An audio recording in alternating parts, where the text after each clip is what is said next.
Hey, what's going on, guys? Man, I have to come back in, and I'm gonna follow this old Negro tradition that apparently has become very popular in the black community. The tradition is that of apologizing. The black man in America, because he has no power, because collectively you are seen as weak, because there are people that control your community more than you control your community. They control your women more than you control your women. They control your children more than you control your children. They have you apologizing. They have you constantly begging for forgiveness. Asking massa, please don't get mad at me today. I sorry. And so I'm gonna start off with an apology. I gotta apologize because earlier today I came in and I gave credit to a show called Drink Champs. And the reason I gave credit to Drink Champs, which is hosted by a guy named N.O.R.E, who I guess I don't know if he's pretending to be a thug or a gangster or whatever they pretend to be. And I gave them credit for interviewing Kanye West. Now, to be clear, to remind you, I never said that you should agree with Kanye. I never said that Kanye was right. I never said any of that.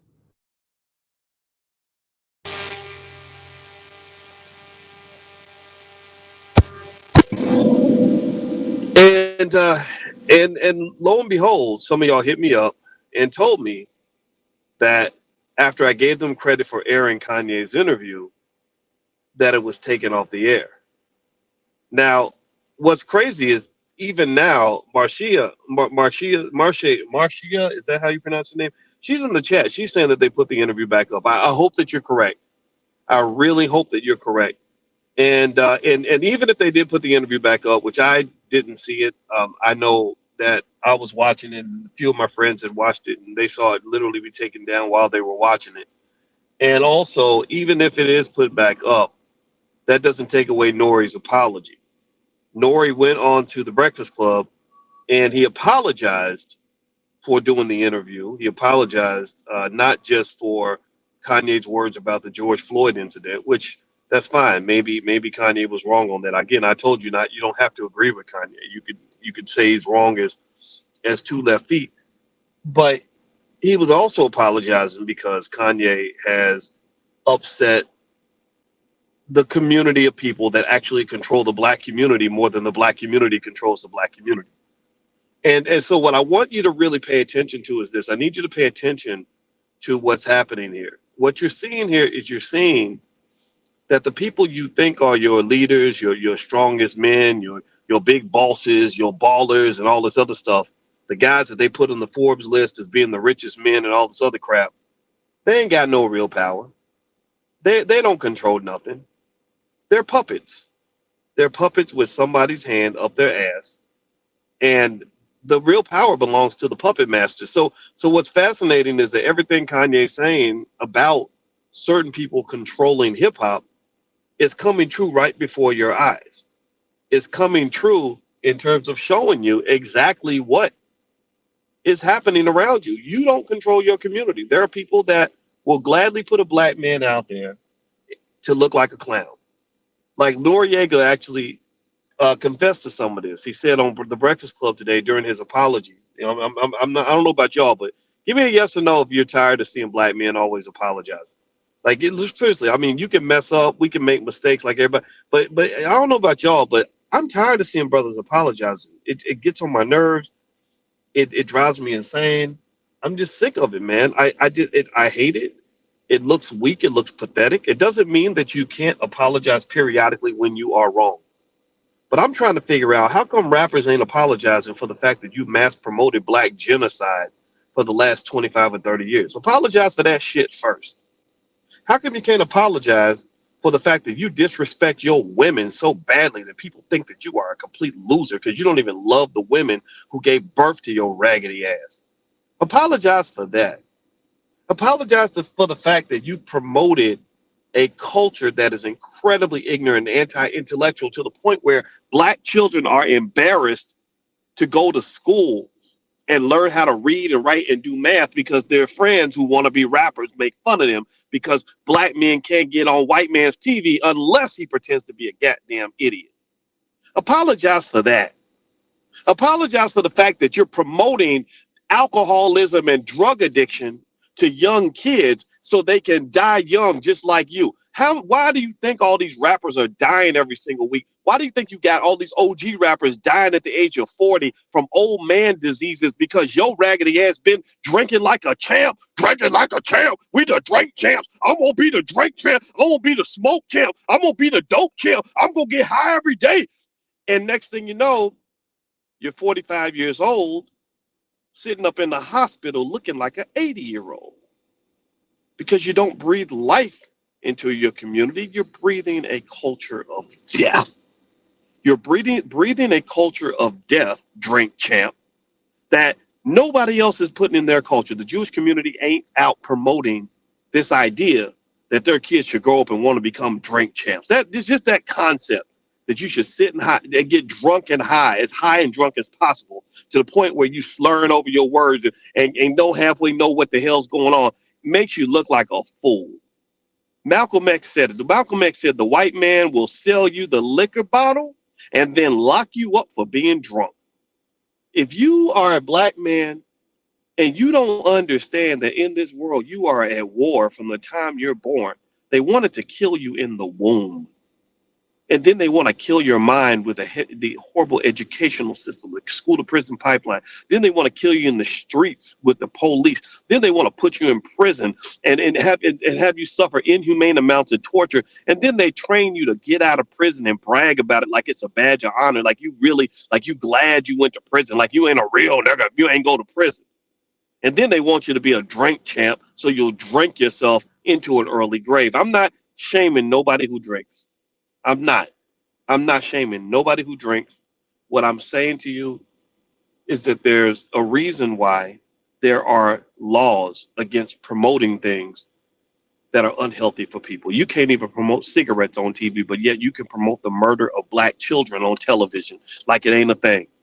You will rap all day about killing other black people and you bold and bad when it comes down to that. But as soon as massa gets mad, as soon as they say, oh, well, you said something anti-Semitic, sir, next thing you know, you start buckling like a house Negro. You start buckling like a bitch.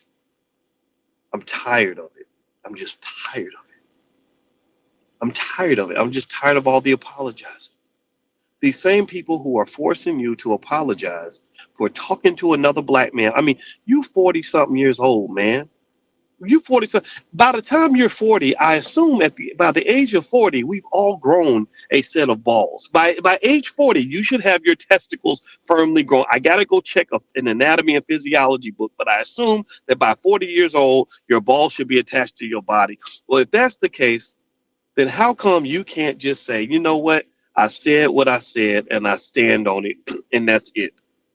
That's for you to work out. You might be upset with what I said, but I'm not apologizing because I got bigger fish to fry. It is insane to me that they will get you to apologizing for any little thing, and they won't even apologize for slavery. They won't apologize to you for shit.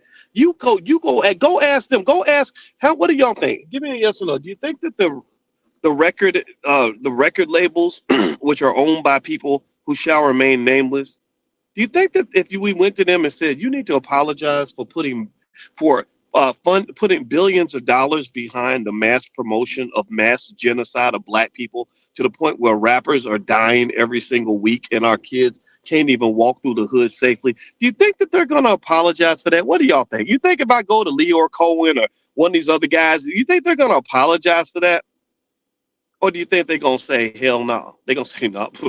Well, that's your problem, buddy.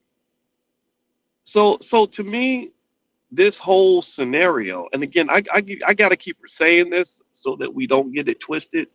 Smaller minds are going to believe this is about Kanye being right or wrong, or whether or not Kanye made an appropriate statement about George Floyd. That is not it.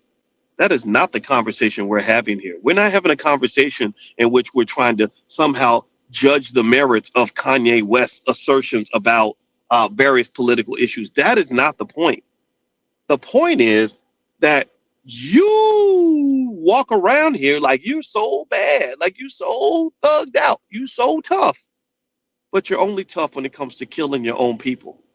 As soon as Massa cracked that whip, you turn back into a little boy. In fact, some of them turn into little girls. And that to me is downright shameful.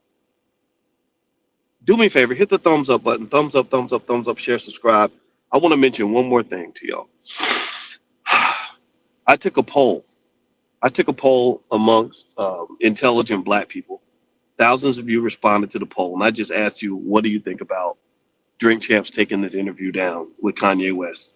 And about 85 to 86% of you, if I'm not mistaken, said that you do not agree with this decision. That tells me that the majority of the black community thinks this is a bunch of BS. The majority of the black community may not like what Kanye has to say. A lot of black people, rightfully so, are very angry with Kanye. They have a big issue with some of the things Kanye's saying.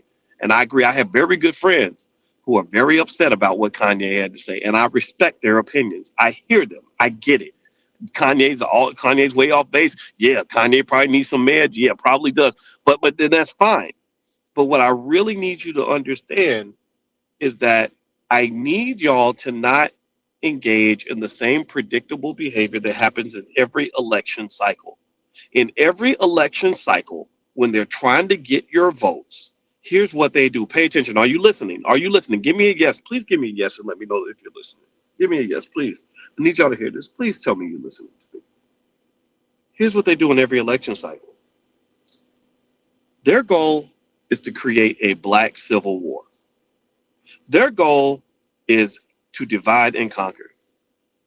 Their goal is to get you so caught up in this Democrat-Republican nonsense that you start fighting your own brother more than you start fighting your true enemies.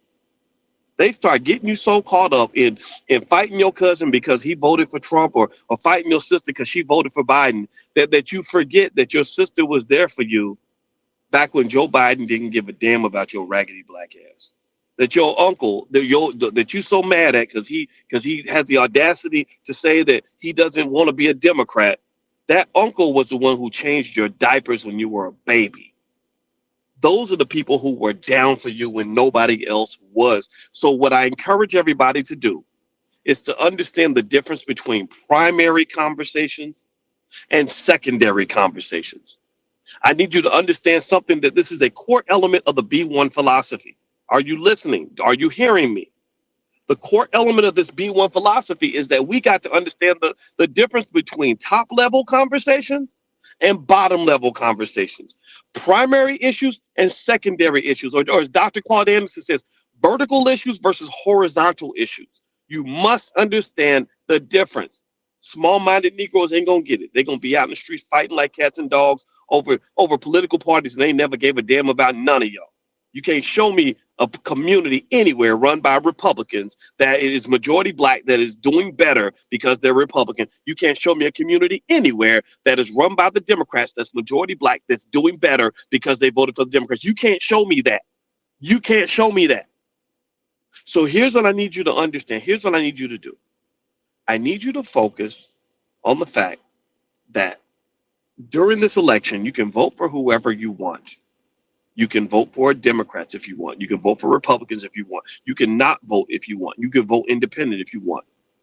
But what matters most is what we're doing to better our community.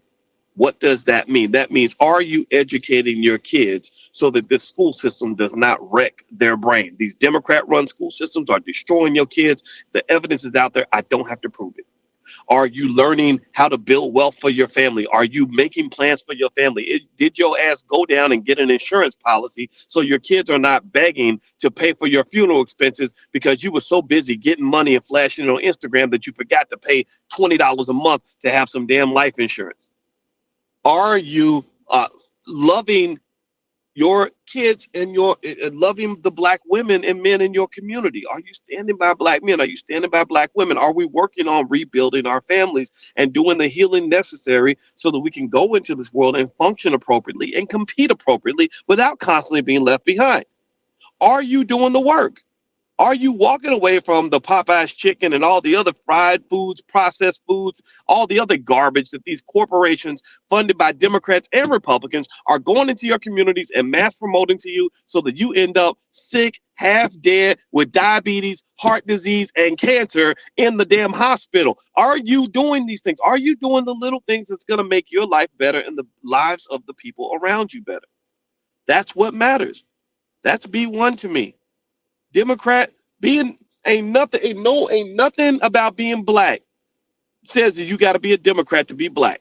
Anybody who calls somebody an Uncle Tom because they don't vote Democrat is the biggest Uncle Tom of all. If you are voter shaming your brother, if you telling your brother, well, he a coon because, well, why is he a coon? Well, cause he a Trump supporter. Well, you sound like the biggest coon because you are tickling Joe Biden's balls, and Joe Biden incarcerated your daddy for 35 years, you dummy. How the hell are you going to be sitting up here running behind and having all this faith in some people who hate you that much? How pathetic do you have to be? I'm not making fun of nobody. No, and I'm sorry if I hurt somebody's feelings. I know that I did. But then again, the sorry, not sorry. Sorry, not sorry. This is a non-apology apology because I can't apologize for ignorance. So here's the thing. Noriega said something today when he was buck-splaining why he got somebody gave him 40 lashings. Apparently he must have got 40 lashes in the back for bringing Kanye on, and I think that because they were so busy being drink champs that they didn't realize that they were in the middle of a heated political conversation. He kind of got caught. He kind of got Nick Cannonized. Nick Cannon sat down with Professor Griff and they got into a serious conversation. Y'all remember that? And Nick Cannon thought it was cool to sit and be black, and he was being an entertainer, but he didn't realize, no, you in the real shit right now, son. You really had a conversation now that's going to cause certain people to come after that paycheck, and then after the fact they realize, like, oh, whoa, wait a minute, I'm going to have to start backpedaling like a defensive back for the Dallas Cowboys because I'm in trouble now. You have parents. Your parents are mad at you now because you don't stand on your 2 feet like a real man anymore because you're owned by somebody else. Let's just be clear. That's why Nick is having all those babies, because Nick feels emasculated, as he should be, because he was openly punished and penalized by people that wanted to remind him who is the boss. So as Noriega was buck-splaining why he was so sorry that he spoke to Kanye West. And I'm sitting here wondering, like, why is a 40-something-year-old black man explaining himself like he's a little kid and apologizing and scared and everything? Well, one thing that he said that was really profound, I want y'all to pay attention, is he said the show's called Drink Champs, not Think Champs. So he said, we just have fun. We just like to have fun. We don't really get into politics or nothing like that. I need you to pay attention to that statement because that's a very telling statement. We're not drink champs. We're not think champs. We're drink champs. What does that mean? Well, here's what it means. It means that in America, if you want to be a rich, successful black man, all you got to do is be a clown. If you want to be rich and famous, if you're a clown, if you are either a black man who makes white people laugh and comfortable, or who is a fake wannabe thug who fulfills every stereotype in the book, or if you can run fast and jump high, then you will be successful. There is always an opportunity out there for you. But if you ever want to be a marginalized black man, if you ever want to get thrown out of society, all you gotta do is show up as a black man with a brain. Now, if you show up like the Scarecrow or the Tin Man, whichever one didn't have a brain, actually you got to be the Scarecrow, the Tin Man, the Lion. You got to be cowardly, you have no heart, and have no brains. And then they're going to take you right. They're going to let you be the Wizard of Oz. They're going to put you up in front of all the black folks and say, this is your leader. This is your hero. Look at how he's shining. He made $18 billion last year. Look at how well he's doing. If you show up like the Tin Man, the Scarecrow, and the Cowardly Lion, if you're a coward with no brains and no heart, then you're going to absolutely positively be incredibly successful. So if you show up as a drink champ, then you're going to do okay. If you yucking it up, you half drunk, so you don't even know what's going on. Ain't a drunk is never a threat to white supremacy. A bunch of drunk, high black men who are chasing dope and chasing booty and chasing bling will never be a threat to white supremacy. So that's the perfect Negro. Those are the black people that they want. They like that. Because think about it. How have you ever seen? I want you to pay attention. Who are the most dangerous black men in America? Is it the gangster thug that totes a gun and is running around the hood trying to kill black people? No, it's not, because he's killing black people. So what do they care? You know who the most dangerous men in America are? It's the men who are trained by people like Louis Farrakhan. Have you ever seen? Give me a yes or no. Have you ever seen a brother from the Nation of Islam run around sloppy drunk, looking for Molly Percocets and talking about where the hoes at, man? Yo, seriously, have you ever seen it? Have you ever seen a member of the Nation of Islam on Drink Champs smoking weed and getting as drunk as possible? Like, have you ever seen? Would you ever expect to see anything like that? No, you wouldn't. You know why? Well, because that's what real men look like. Real men are defenders and protectors of the community. Real men are the men who love black women and want to raise black children. The real men are the ones who want to be smarter, not dumber. Real men are the ones who show up and they're not so quick to smile in your face to be friends with you, because they're representing the interests of the people that they are assigned to protect. So when Noriega made that statement, we're called drink champs, not think champs. What he's basically saying is that his show will be successful as long as they're never serious. As long as you're sitting around getting high and getting drunk and laughing it up, you're going to be the greatest entertainer in the world. But the minute you start to use that massive platform for something powerful and political and thought-provoking, that by God raises the consciousness and the intelligence of the black community, your ass becomes a threat and cancel culture starts to kick in. And one area where Kanye happened to be right, he wasn't right about everything, but one area he was 100% right was when he asked that question: who created cancel culture? Well, the people who created cancel culture are the ones who are trying to cancel him now. So at the end of the day, man, I hope somebody can hear this. I hope somebody gets what's going on. And I don't want to be mean. I'm not trying to be mean to these guys. I probably am.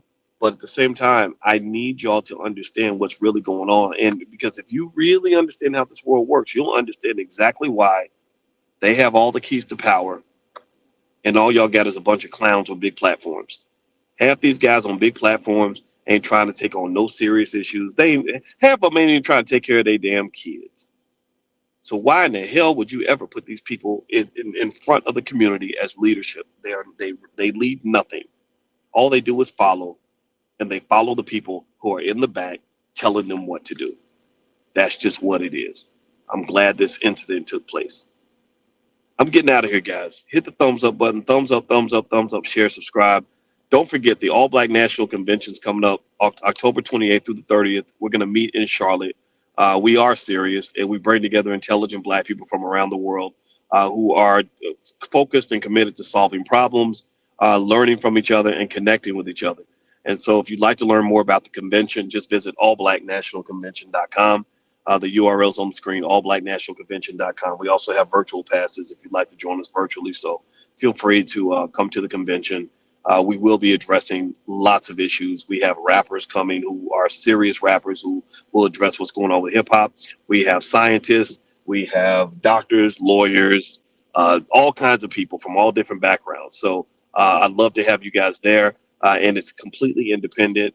And the reason it's independent and not corporate sponsored is because of things like this. We're not going to be out here trying to apologize for speaking truth. When Brother Rizza Islam steps on the stage, I told him, say what you want to say. When George Frazier steps on stage, I say what you need to say. And the reason we can do that is because we are the boss. We run this convention. This was not brought to you by McDonald's and Walmart and Kmart. We do not care about getting their money. All we care about is being successful and solving problems. So if that's your thing and that's how you think, then I hope you'll join us. The URL's on the screen, allblacknationalconvention.com. Also, if you could, take this video, please share it with other people, because we don't have Revolt TV and other big networks behind it. We don't have iHeartRadio and these big corporations backing us.